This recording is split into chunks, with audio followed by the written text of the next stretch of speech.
hari umugabo nzi yari afite ubuzima kandi abayeho, nyuma kubera umurengwe yaciye uwo bashakanye inyuma, kumbe umugabo ntakamenye ko ubutunzi bwe buri kugerwa amajanja n'umugabo w'uwo mugore.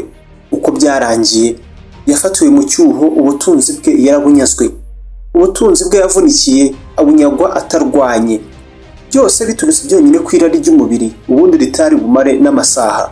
Iyi ni inkuru gusa, nawe iyo nkuru yakubaho, nyizera rwose. Niba uri umugabo cyangwa se umugore, umva ubu butumwa bukubiye muri iki kiganiro kuko urabukeneye, buzakurinda igisebo n'igisuzuguriro. Ni ibiki bisunikira benshi kwisanga mu buriri bw'abandi bari gusabiriza igitsina? Ni ibiki uzacungira hafi niba utifuza guseba biturutse ku gitsina? Niba warabaswe n'ubusambanyi, warananiwe kugenzura ugucana inyuma kwawe bakaba bataragufata, kurikira. Njye nitwa Samuel Mugisha, ndavugira kuri Tele Montagne Rwanda. Hano niho ukurikira ibiganiro, inkuru zigezweho kandi n'amasomo y'ubuzima. Ibuka ukore subscribe rero, munsi y'iyi video niho ukanda handitse ijambo subscribe, ubundi ukajya ubona ibiganiro byacu byose mu buryo bukoroheye. Injira mu bandi kuko tumaze kuba ibihumbi 13. Gushaka umugore cyangwa se umugabo vuba mbere y'igihe cyangwa se igihe kitaragera. Abantu benshi bari kubaka ingo kubera sosiyete babayemo, rubanda bari kubikora kubera igitutu cy'ababyeyi, igitutu cy'abashuti babo, kubera ko umusore yamuteye inda bagahita bubaka urugo, cyangwa se kubera ko umusore yateye inda umukobwa runaka bakubaka urugo, cyangwa se nanone kuba wumva cyangwa se yumva ashaka kwitwa umugabo cyangwa se umugore w'umuntu runaka. Bizakugora cyane nko kurira umusozi muremure cyangwa se Nyiragongo, icyo ni ikirunga, kuba umwizerwa kuwo mwashakanye igihe cyose wakoze ubukwe uhubutse. Benshi bari kwisanga bari kumwe n'abantu batazi na gake juste kuko bahuriye ku nzira. Urufunguzo rukomeye cyane mu kubaka urugo cyangwa se mu mubano runaka wihariye no kwitanaho. Abantu benshi bisanga baciye inyuma abandi kubera ko batita ku byiyumviro byabo bakundana nabo cyangwa se bubakanye nabo urugo. Mu gihe cyose uzaba utitaye ku mubana cyangwa se uwo mufitanye umubano runaka, iteka uzibuke ko hari undi ku ruhande uzaba wifuza kubikora rimwe na rimwe anamushuka. Ibintu byinshi bitangirana no guhuza amarangamutima.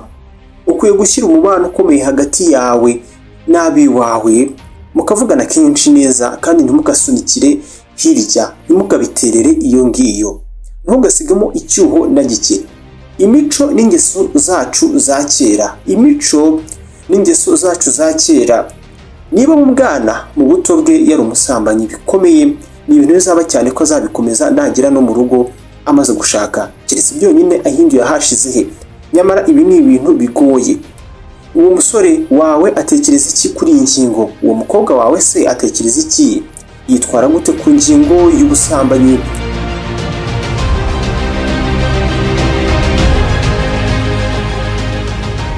Bisa naho abantu tuba dukwiye kwirinda imico mibi, inshuti mbi. Nanone cyo ni ikindi kintu.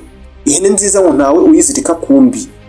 Niba wifuza kureka ingeso yawe yo gucana inyuma cyangwa se yo guca inyuma, irinde za nshuti zibigushishikariza ndetse zikanagushira cyangwa se zikanawuhishira, zikanagukingira ikibaba.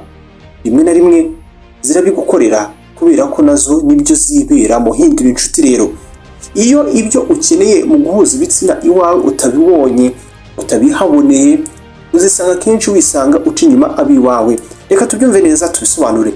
Ufite umugore ahora aguha impamvu ndetse asa naho adashishikajwe cyane no kubaka urugo, uguhuza ibitsina. Ufite umugabo nyamara buri gihe uguhuza ibitsina kwe yirebaho, niwe wiheza agaciro cyane gusa ntaba nakwitayeho.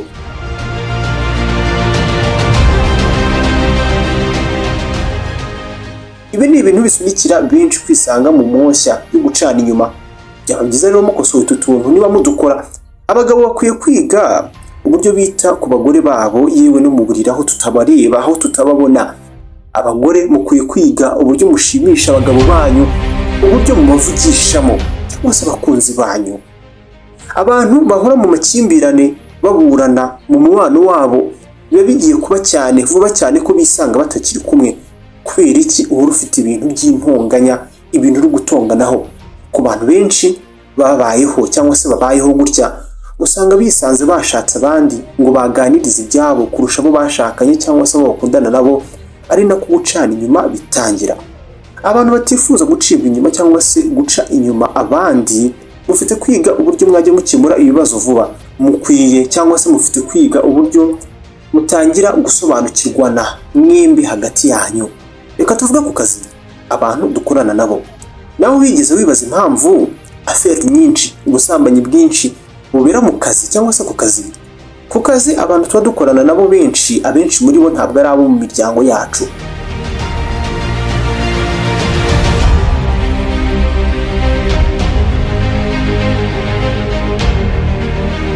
Iminsi 6 mu kazi, kuva mu gitondo kugera nijoro buri munsi.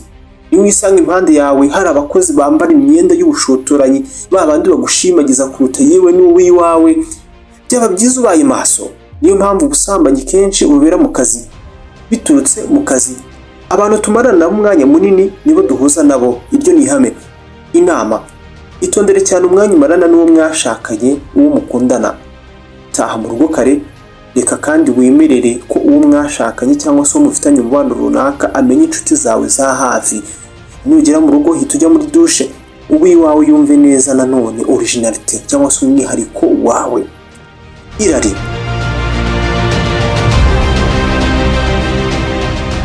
kugira irari cyangwa se irari ugirira uguhuza ibitsina bizagusunikira cyane kwisanga ukoresha abandi bantu benshi muri ibyo bintu, niyo waba ufite uwo wita uwawe.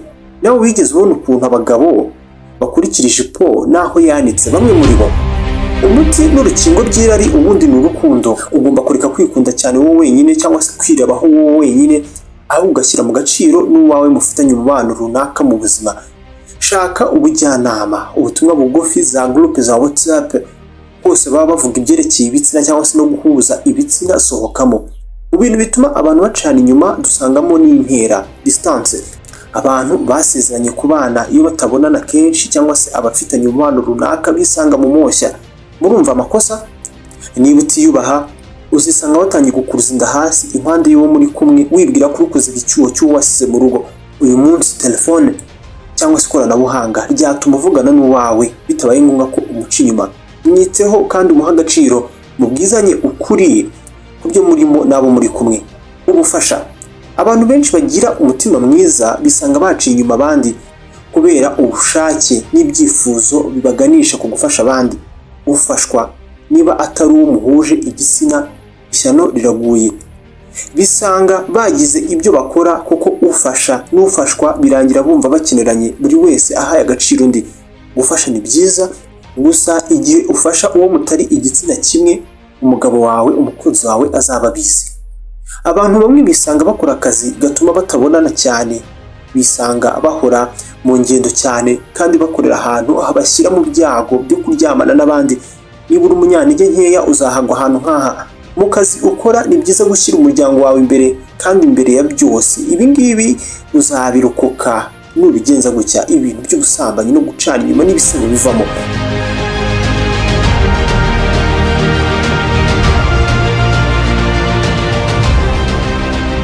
Hari abantu nzi baca inyuma abandi kubera ko byonyine uwo babana ngo nawe yabaciye inyuma. Balthazar Engonga n'umugore we, abo murabazi.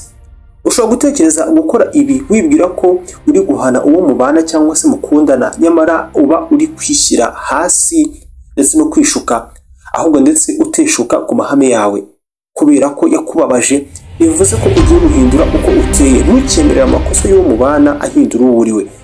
Iyo utizera ndetse wishidikanyaho, uzisanga wakoresheje imibonano mpuzabitsina cyangwa se ihuza ibitsina nk'intwaro yo kwizamurira icyizere. Iri ni ikosa rikomeye cyane. Urugero, hari abantu bumva ko badafite umusore mu buzima bwabo cyangwa se umukobwa, abangabo uzababona bakumva ko baba bumva badahagije mpaka babonye bene uyu muntu. Abagabo uzisanga ushaka kumvisha abagore benshi ko muryamana kuko ushaka kwerekana ko ufite ubushobozi bwo guhuza ibitsina cyane, wumvishe kwishidikanyaho. Abagore uzisanga kenshi uri gushimisha abagabo, ubikururaho, uryamana nabo ndetse n'abo ubonye bose, byonyine kugira ngo urebe niba koko wihamirize ko uri mwiza koko nk'uko ubitekereza, utigirira icyizere. Urumva, ugomba kwimenya kandi ukikunda kurushaho. Nutimenya ukibura, uzababaza abandi, umuryango wawe, yewe n'uwo mufitanye umubano runaka. Reka tuvuge no ku mashusho y'urukoza soni.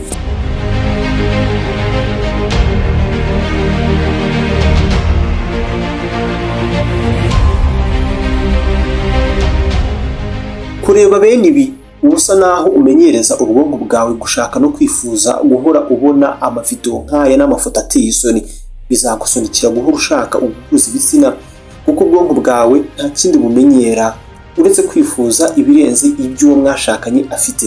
Ubwonko bwawe bumenyereze kuguma ku mugore wawe wenyine, gutekereza ku mugore wawe wenyine cyangwa se umugabo. Amashusho ateye isoni ihwemere ko aburangaza. Ubukene, abantu uyu munsi bari kuryamana n'abakoresha babo ba bose, bari kuryamana n'abakiriya babo, byose barabikora kandi ugasanga bagamije akazi cyangwa se kuzamurwa mu ntera. Umuntu wakoresheje igitsina ngo abone akazi abagomba abasabwa gukoresha igitsina kandi niba ashaka kukagumana. Ibyo ngibyo murabyibagirwa kandi ariko mu bitekerezaho cyane. Nta mpamvu mbona yagatumye uba umucakara w'imibonano ihuza ibitsina wa boss wawe utanagukwiriye. Rimwe na rimwe uba utanagukwiriye. Twibagirwa kenshi ko abakunzi bacu batazashimishwa cyangwa se batazashimira gutura mu nzu no kurya ibiryo twabonye dutanze imibiri yacu. Ni ibintu byabashengura umutima. Bisa naho dukeneye gushaka ubundi buryo twakoresha dutera imbere aho gutanga igitambo cy'imibiri yacu. Igihe amatsiko yawe azarenga imbibi uzisanga uri mu busambanyi. Igihe cyose uzananirwa kugenzura amatsiko ugirira ubuhuza ibitsina n'abantu batandukanye, uzakora amabara kuryamana n'abantu mvantara. Amatsiko nk'ayo ngayo azagushira mu mwanda utatekerezaga. Hari ubwo umuntu yisanga yaciye undi nyuma kubera ko ahora ashinjwa ko abikora. Umukunzi wawe uwo mwashakanye ushinja uwo mwashakanye kuguca inyuma, kenshi bizamusunikira kubikora. Gusa ibi ntacyo bikemura. Niba uzi ko aguhora ubusa, ubwo nawe gukora ikibi uzamubwire gutuza ndetse no kugerageza kwivanamo ubwoba bwe bumutera kutizera ndetse no kumva adatuje. Abantu benshi bisanga mu buriri butari ubwabo kubera ibisindisha. Kenshi uzasanga batanazi uko baba bageze aho hantu. Niba ibisindisha cyangwa se inzoga zituma ukora ibintu wicuza, kubera iki ukinywa inzoga? Kubera iki udashaka kuzivaho?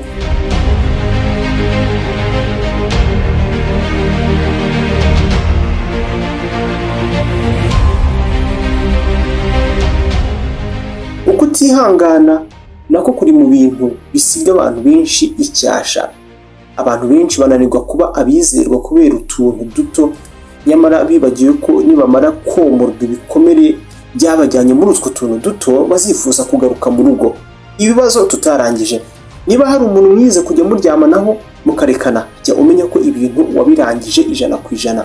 Nta nakantu na gato kasigayemo hagati yawe nawe. Aba bantu bazakubera ikibazo mu rugo igihe wubatse. Abantu nk'aba uzisanga aribo ujya uhungiraho igihe ibintu byawe bitameze neza cyangwa se bitameze neza hagati yawe n'uwo mwashakanye.